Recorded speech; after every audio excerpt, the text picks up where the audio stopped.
Pues yo investigué sobre que igual hubo un agotamiento económico y despoblamiento en las Antillas, y eso pues impulsó a los españoles a avanzar en nuevos territorios para pues poder obtener lo que es mano de obra y pues riquezas si no habían encontrado nuevas islas, por así decir. Ok, muy bien. Efectivamente, la búsqueda de las riquezas. ¿Alguien más? Carla.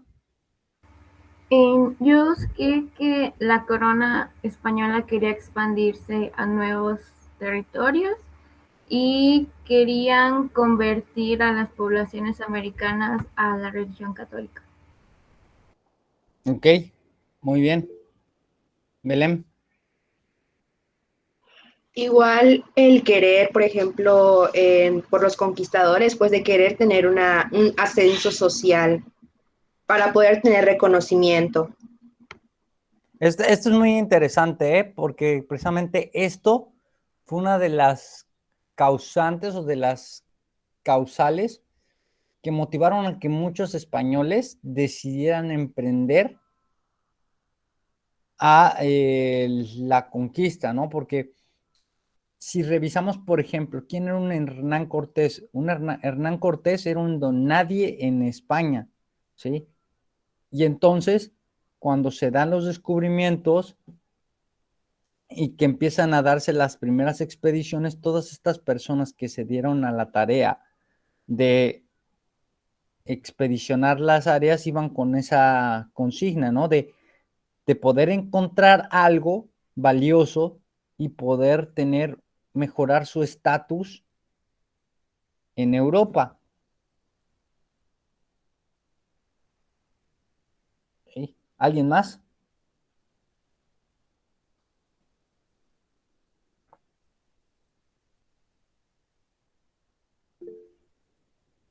A ver, llegar él. También pueden ser las epidemias o diferentes enfermedades, pues puesto que los españoles pues tenían que buscar como formas de solucionarlo y pues no tenían los suficientes avances, lo que llevó a descubrir diferentes islas.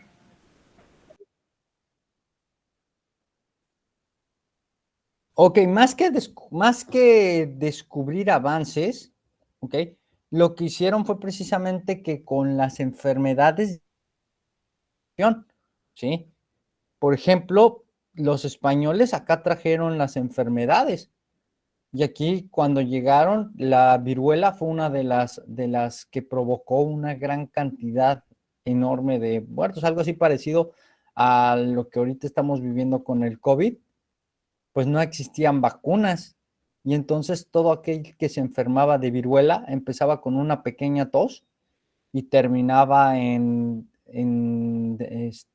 deshidratamientos, en diarreas continuas, y todo esto provocaba la muerte de las personas. ¿Ok? Entonces, los españoles empezaban a enfermar y los españoles de igual forma introducen las enfermedades venéreas al continente. Repito, para ese entonces no había vacunas, no había antibióticos, y entonces mucha de la población moría por estas cuestiones. ¿Okay? Pero también es parte de la conquista, es parte de la conquista.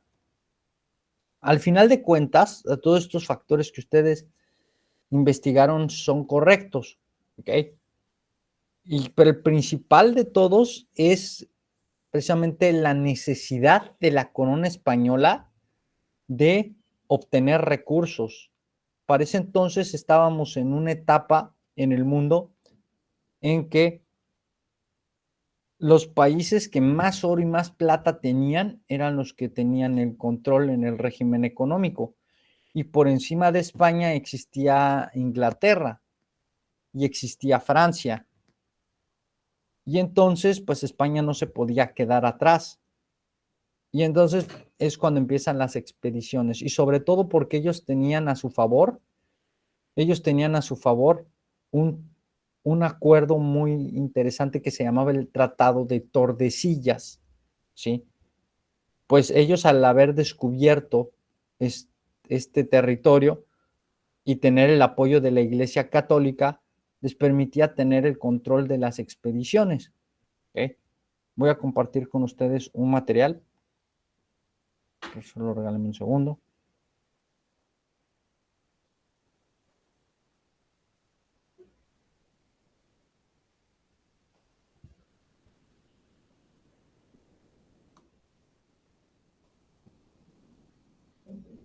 Está.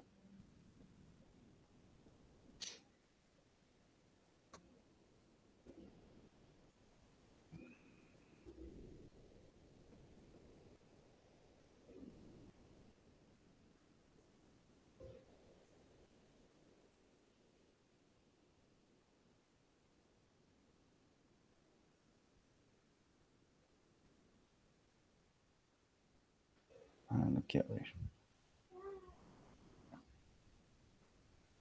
Este acuerdo delimitaba, no puedo abrirlo, voy a tener que enseñarles un mapa.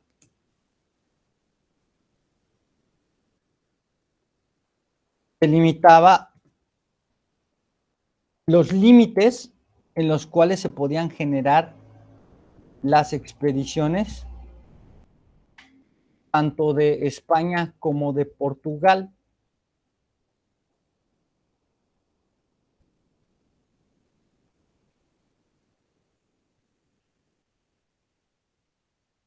Y en ello les decía, ¿sabes qué? De esta línea imaginaria hacia el lado oeste, España va a tener toda la posibilidad de expedicionar estos territorios.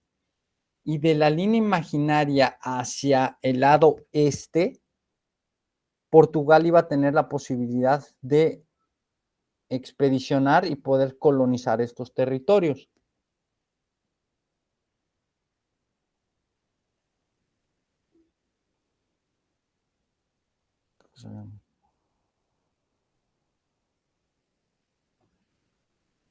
A ver si aquí ya lo puedo ver.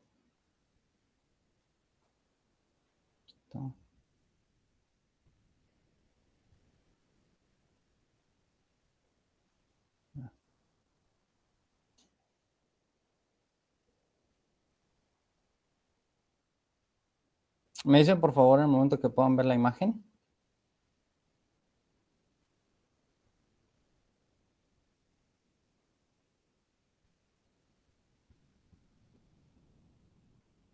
Profe, no sé si Dígame. no sé si porque está fallando mi internet, pero veo la presentación negra. A ver. Yo sí la puedo ver. ¿Y aquí?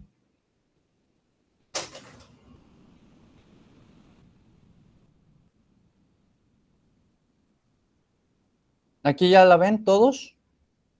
Yo sí, maestro. Sí, maestro. Bueno. Yo sí. Entonces, esta Sí, línea maestro, ya se ve. imaginaria, este meridiano imaginario, ¿sí? Porque recuerden que las líneas que van de norte a sur se les llama meridianos y las líneas que van de este a oeste se les llama paralelos. ¿Ok?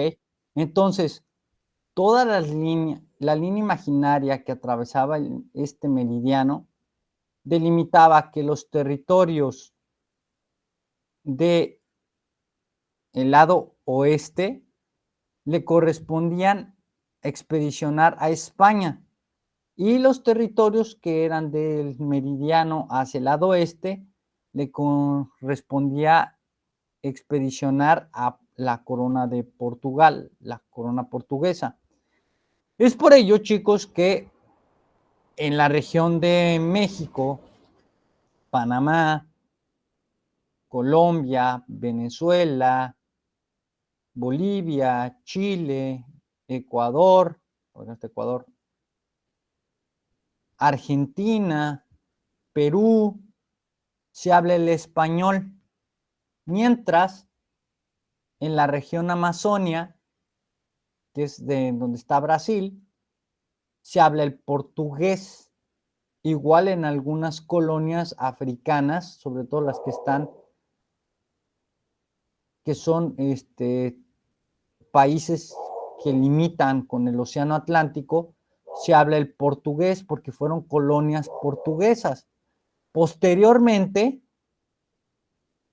iban a llegar, sobre todo en la parte norte, en Estados Unidos, en la orilla del Atlántico, se iban a establecer las 13 colonias británicas y se iba a dar de igual forma la llegada de franceses en el territorio de lo que hoy conocemos como Canadá y parte del norte de Estados Unidos.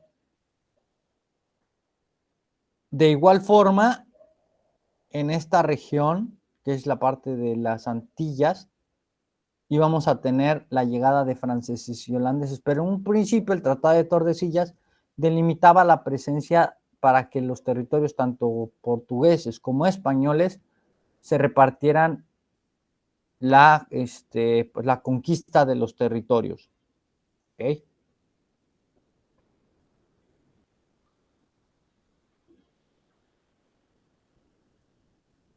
Y entonces, bajo el amparo del Tratado de Tordesillas, se empiezan a dar estas expediciones que iniciaron a inicios del siglo XVI.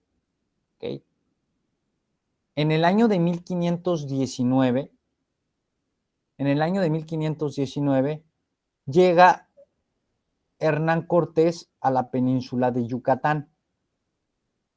Y en el año de 1520 es cuando Cortés tiene contacto por primera vez con la Gran Tenochtitlan. La Gran Tenochtitlan, que era la ciudad de los aztecas o también llamados mexicas.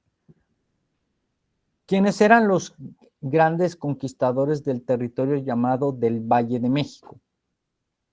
Y como les mencioné, en el año de 1521 es cuando se da la conquista de Tenochtitlan.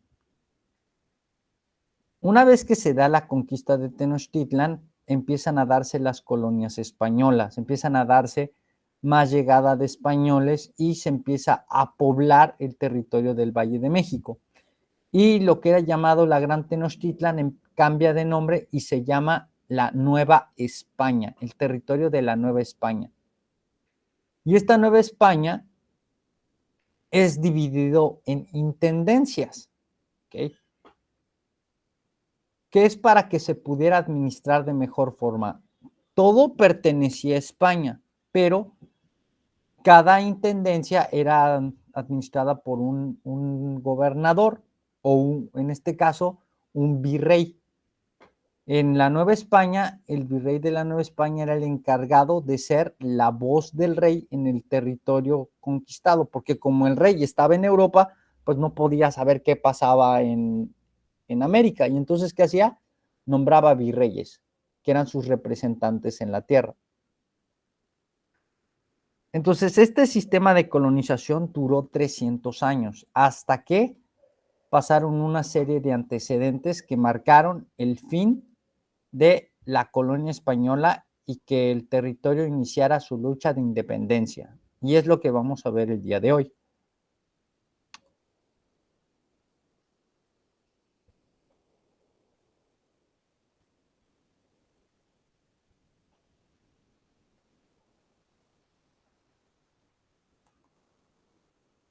Me dicen, por favor, en el momento que ya se pueda ver la presentación.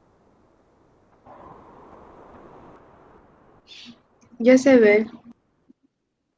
Ok. Para llegar a la independencia de México, primero voy a presentarles el contenido del tema. Vamos a ver los antecedentes. La conspiración de 1810, que va a marcar el inicio de la independencia. La derrota en Guadalajara del ejército insurgente. La toma de Acatita de Baján, la emboscada que le hacen a Miguel Hidalgo, el fusilamiento de Miguel Hidalgo. ¿Qué pasa cuando Miguel Hidalgo fallece? Quien toma la batuta es José María Morelos y el Ejército del Sur.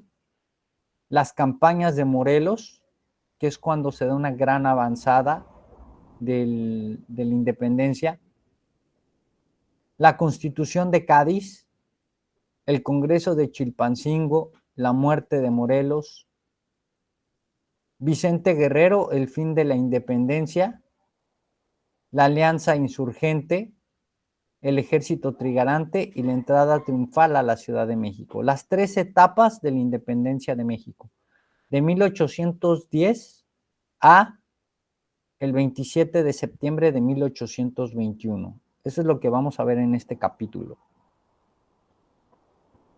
Entonces, iniciamos con los antecedentes. Para el año de 1700 inicia la dinastía de los Borbón, una de las dinastías más poderosas en Europa, y que iban a llevar al trono al rey Felipe V.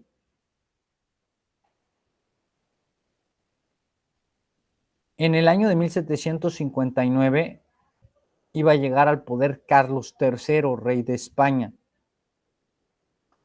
Carlos III, rey de España, iba a ordenar en el año de 1767 que se diera la expulsión de los jesuitas. ¿Quiénes eran los jesuitas?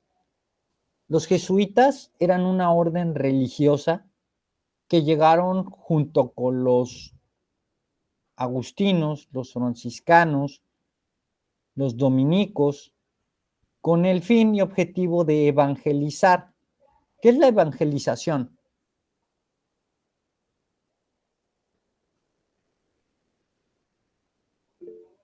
A ver, ¿escucho? Am, fueron, fue el proceso en donde los españoles quisieron inculcar su religión católica a los indígenas, digo a los bueno, sí, los indígenas nativos, los aztecas y eso, porque vieron sus religiones de ellos, eran como que, ay no, están ¿Eran comiendo gente. politeístas? Ajá, eran politeístas y tenían muchos dioses, y Ajá. para ellos era como pecado. Entonces, según ellos, intentaron, pues, ¿cómo se llama? Salvarlos, y pues por eso les inculcaron su religión. Exactamente. Es correcto lo que dices, Karina. Entonces, esta tarea de evangelización, la verdadera conquista, chicos, no se dio a través de las armas. ¿Por qué? Porque hubo mucha resistencia. Una vez que fue la derrota del 13 de agosto de 1521, la caída de Tenochtitlan, pues hubo una gran resistencia por parte de los pueblos indígenas.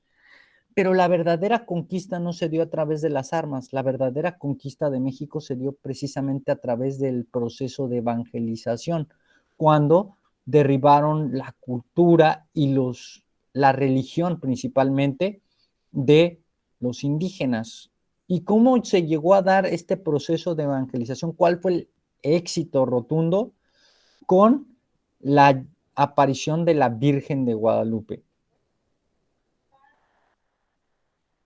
Los españoles idolatraban a una virgen, ¿sí? Bueno, quienes conocen un poco de religión saben que la Virgen María tiene diferentes formas de presentarse, ¿ok?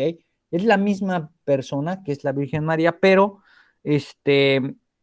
tiene diferentes formas de presentarse. Está la Virgen de los Remedios, está la Virgen de los Milagros, está la Virgen de Guadalupe, la Virgen de Sacrificio, entonces, la Virgen del Fátima.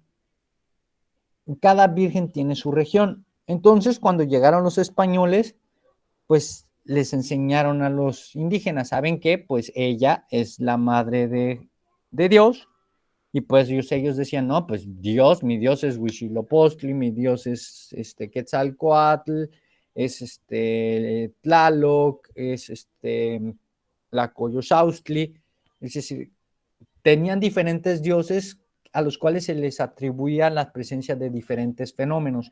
La lluvia, el fuego, el agua, los vientos, las guerras, la fertilidad, ¿sí?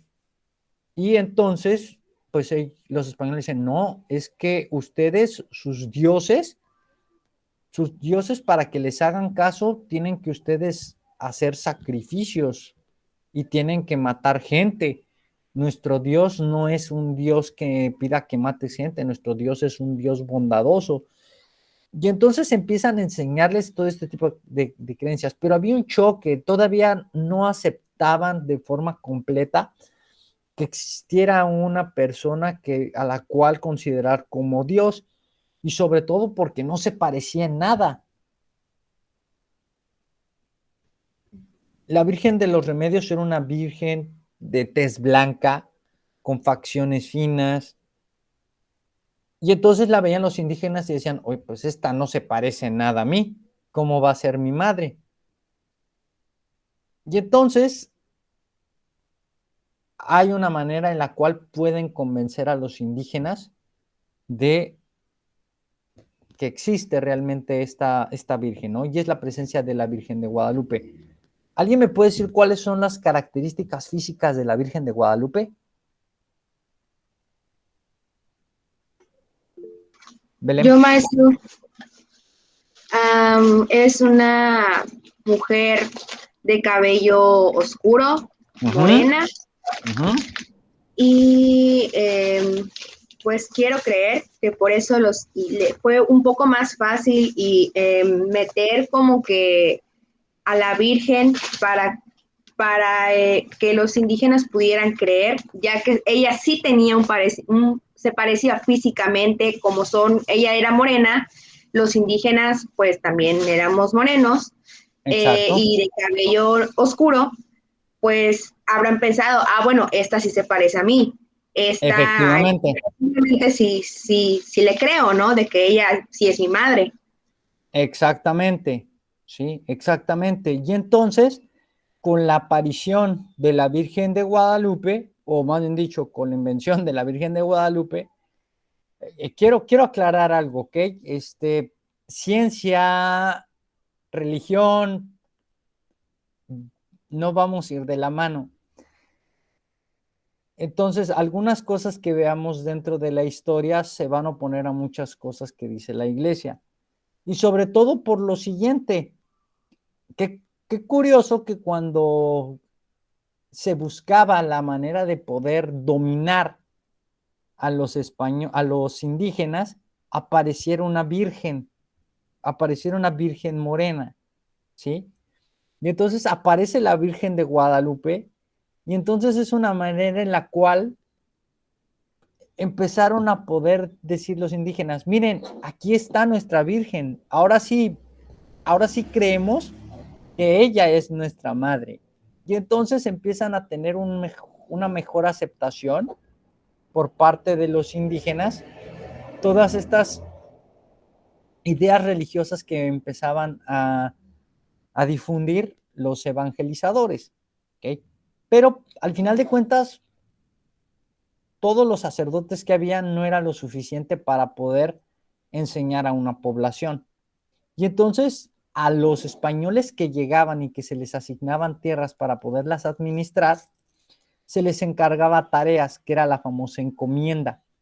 Y dentro de esta encomienda era, uno, salvaguardar la integridad de los indígenas, es decir, tú los podías utilizar para trabajar, para que ellos trabajaran tus tierras y te ayudaran a levantarlas, pero tú no podías oprimirlos, tú no podías maltratarlos, porque si se enteraba los administradores que maltrataban a los indígenas, los quitaban.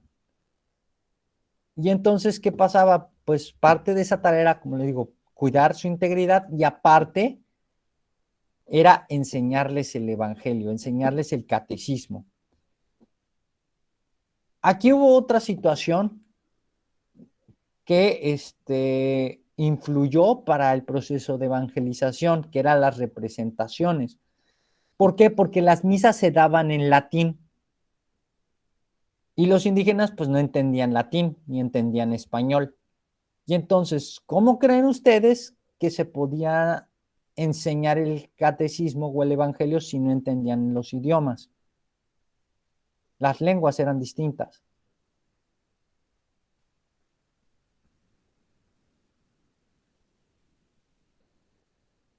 A ver, Marisa.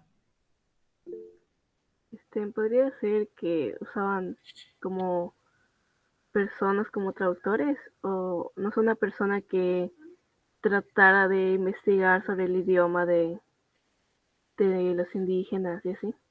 Ok, sí había traductores, sí había precisamente, hubo frailes que se dieron a la tarea de aprender la lengua, pero además de esto, en lo que aprendían y no aprendían la lengua, ¿qué creen que haya sido? A ver, Yarel. Puede ser que a través de ilustraciones o de imágenes. A través de ilustraciones, a través de imágenes, muy bien. ¿Y además de qué? Sonidos.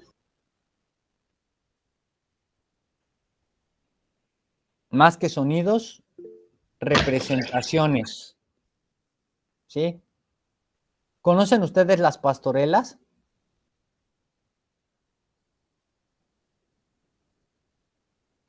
No. Son las obras de teatro que se hacen para la iglesia. Exactamente, que representan momentos importantes dentro de la religión. En este caso, la pastorela, pues narra el nacimiento de Jesús y de cómo se da la llegada de los famosos Reyes Magos, ¿no? Y de cómo a través de la estrella de Belén que guía a los pastores y bueno, todo esto, ¿no?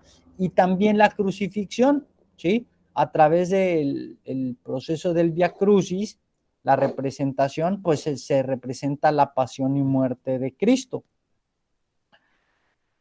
Y entonces, pues todo esto era a través de las representaciones teatrales, era como se les enseñaba a los indígenas. Entonces, pues llegaron diferentes órdenes religiosas, que además de su tarea de enseñar el evangelio, su principal tarea, ¿cuál era? La principal tarea era recaudar dinero. ¿Y cómo recaudaban dinero? Pues recaudaban dinero a través de varias formas. Uno, a través de los servicios que se daban. Un bautizo se cobraba. Una boda se cobraba. Una primera comunión se cobraba. A la hora de las misas pasaban en la charola de las limosnas. Y aparte existía el famoso diezmo. ¿Qué era el diezmo? Los productores, los que tenían tierras, tenían la obligación de dar el 10% de lo producido en un mes. Es decir, que si por ejemplo Sofía tenía sus cosechas de vino y entonces Sofía ganaba cerca de, ahorita pues, si lo traducimos en la época actual, Sofía ganaba 1 millón de pesos. De ese 1 millón de pesos, Sofía tenía la obligación de dar el 10% de lo que ganaba en un mes. Y ahora, ¿por qué tenía la obligación? Porque al final de cuentas, ¿qué te dice la iglesia? Si te portas bien, ¿qué vas a tener? El cielo. El cielo. Si te portas mal, Te vas El al infierno. El infierno. te vas al infierno. Es un castigo, ¿no? Y entonces la gente le decían a la gente, es que si tú no cooperas con la iglesia, vas a vivir en pecado. Si tú no le das dinero a la iglesia, al final, cuando te mueras, te van a sacar las cuentas y te van a decir, oye, ¿sabes qué? Pues no cooperaste, no te portaste bien y vas a terminar en el infierno. Entonces, ¿qué hacía la gente? Pues cooperaba. ¿Por qué? Porque ellos querían tener su descanso eterno. Y entonces los jesuitas se oponían a esto. Los jesuitas daban servicios sin cobrar. Ellos ofrecían misa y no les importaba si había retribución o no había retribución. Y entonces a la Iglesia Católica esto no le gustaba, no le gustaba que no le ayudara con la retribución que sí hacían los franciscanos, que sí hacían los agustinos, que sí hacían los dominicos. Y entonces, ¿qué pasa? Que además de esto, en las escuelas jesuitas empieza a desarrollarse la idea del humanismo, es decir, de que el hombre por igual tiene la misma condición, no por el hecho de ser españoles, por el ser criollos, por el hecho de ser mestizos, estaban por encima de los indígenas, sino que todos por igual tenían los mismos derechos.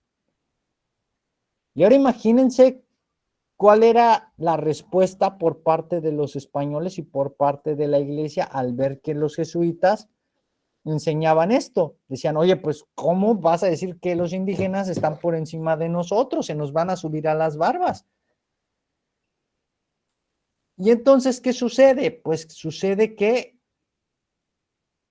se da la expulsión de los jesuitas en el año de 1767. Y con la expulsión de los jesuitas, ¿qué es? Que se van del territorio de la Nueva España, y se regresan a España.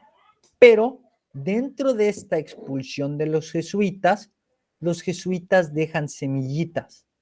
Y una de estas semillitas se llama Miguel Hidalgo y Costilla. Miguel Hidalgo era un estudiante de una escuela jesuita.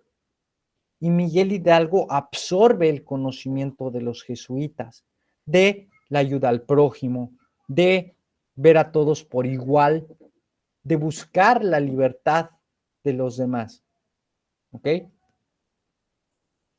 Otra situación importante, otro antecedente importante es la independencia de los Estados Unidos en el año de 1776. Estados Unidos es el primer territorio en América en lograr su independencia. ¿De quién se independizan? De los británicos, de los ingleses.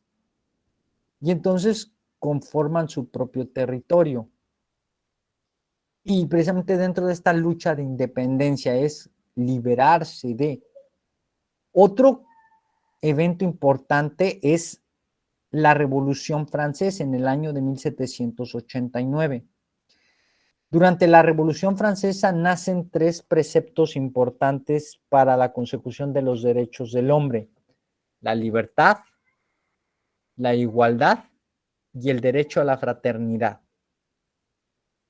Y entonces estos conceptos empiezan a llegar al Nuevo Mundo. Empiezan a llegar los libros de los humanistas, empiezan a llegar los conocimientos de la enciclopedia, y entonces el movimiento humanista empieza a crecer. ¿Y quiénes son los que tienen acceso a la educación, el acceso a estos libros? Los criollos. ¿Quiénes eran los criollos? ¿Alguien me dice quiénes eran los criollos? Lo vimos el día de ayer. Eran los hijos españoles con indígenas. Esos eran los mestizos.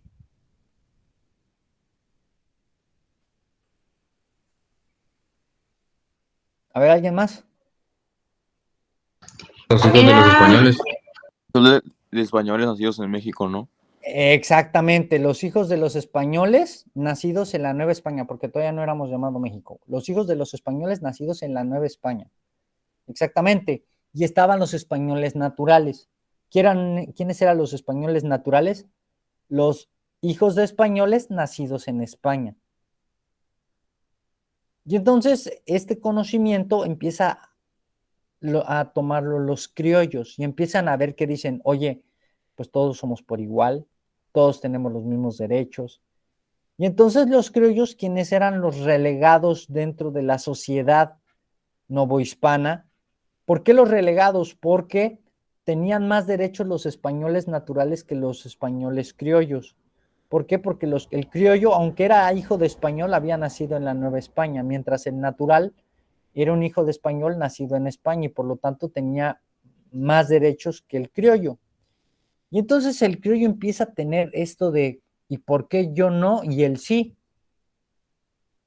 Y hasta dentro de las mismas familias, había esta situación. Por ejemplo, Sofía tenía 2 hijos, ¿sí? Bueno, Sofía, ¿tú tienes hermanos?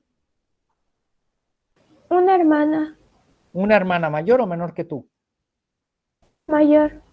Mayor, ok. Supongamos, Sofía, que tu hermana y tú son hijas de españoles, ¿ok? Tu hermana nació en España, ¿ok? Y precisamente como es mayor que tú, pues como tus papás llegaron, tu hermana ya había nacido y entonces tú naciste en América. ¿Quién iba a tener más derechos? Tu hermana sobre ti. ¿Para ti esto sería algo justo? ¿Que tu hermana recibiera un trato mejor simplemente por ser española? No, ¿Qué harías al respecto?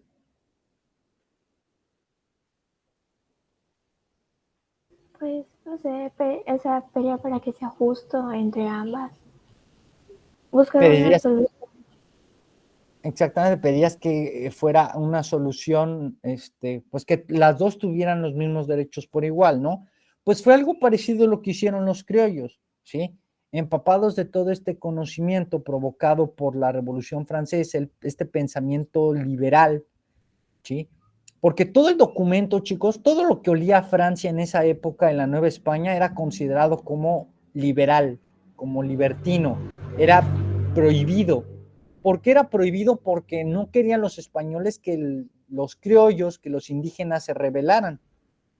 Y entonces por eso se manejaban como temas tabú, temas prohibidos, que no se podían manejar.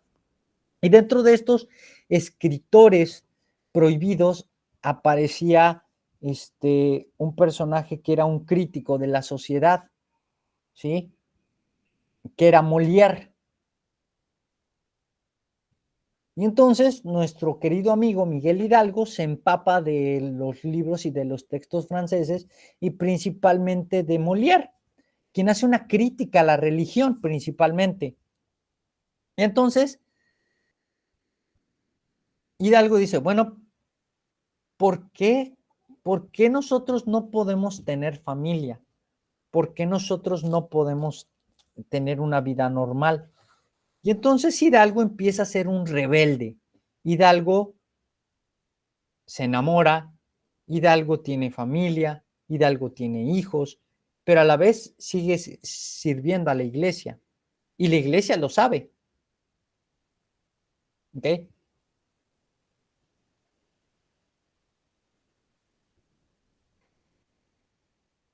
Y el otro antecedente que tenemos es en 1808, la invasión a España. Una vez que se termina de consolidar la Revolución Francesa, deje la cúspide del poder a un personaje llamado Napoleón Bonaparte. Y dentro de los ideales de Napoleón Bonaparte es consolidar a Francia como un territorio poderoso, porque antes de la Revolución Francesa, Francia pasaba por un periodo de crisis económica muy fuerte. La gente no tenía ni para comer. Tan es así que se dio la revolución en este territorio y a los reyes los terminaron por guillotinar.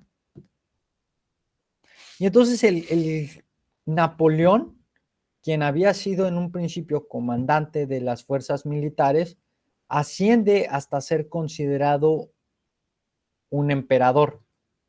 Y entonces Napoleón dice, ahora sí, señores, Francia va a encontrar sus periodos de gloria y empieza a conquistar territorios. Y dentro de estos territorios, en 1808 se da la invasión a España. Y entonces Carlos III nombra a su hijo Fernando VII rey de España.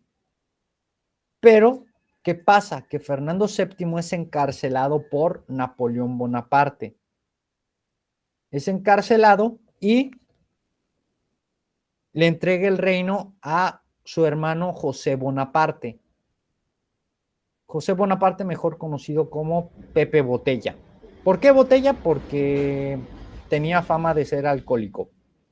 Entonces, ¿qué pasaba en la Nueva España? Pues cuando en la Nueva España se enteran de que los españoles habían perdido terreno y que Francia había invadido España, dicen, órale, pues ahora ya no solamente vamos a tener a los españoles, sino que ahora vamos a tener a los franceses arriba de nosotros.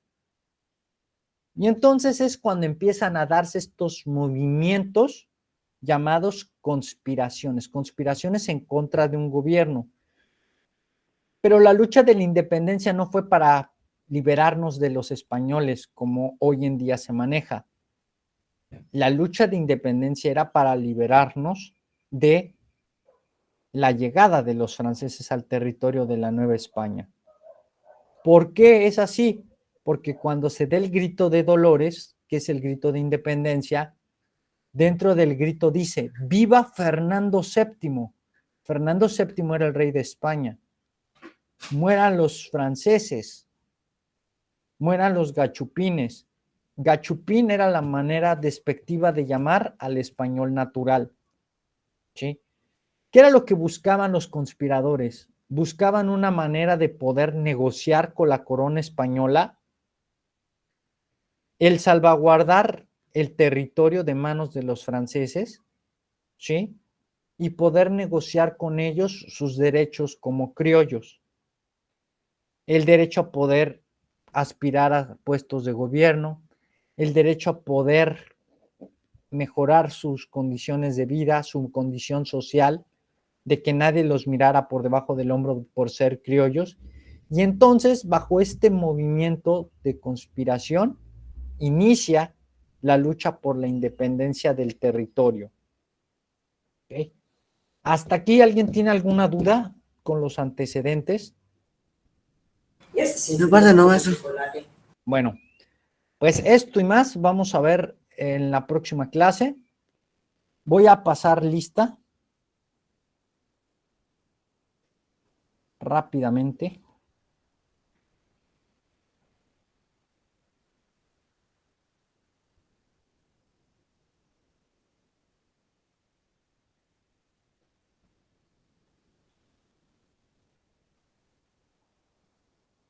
Abigail Anastasi.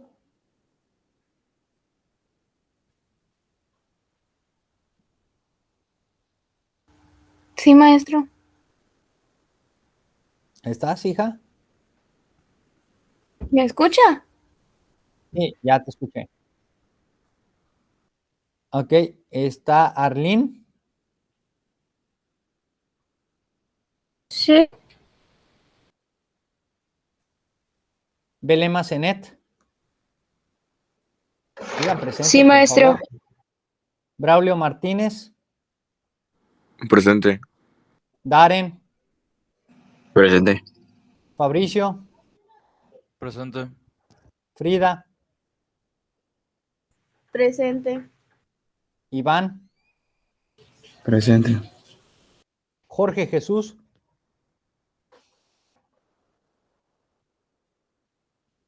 Jorge Jesús.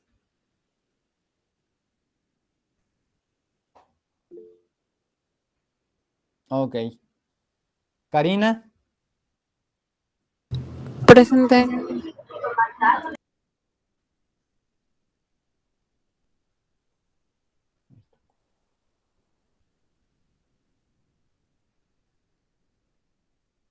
Karina Paola.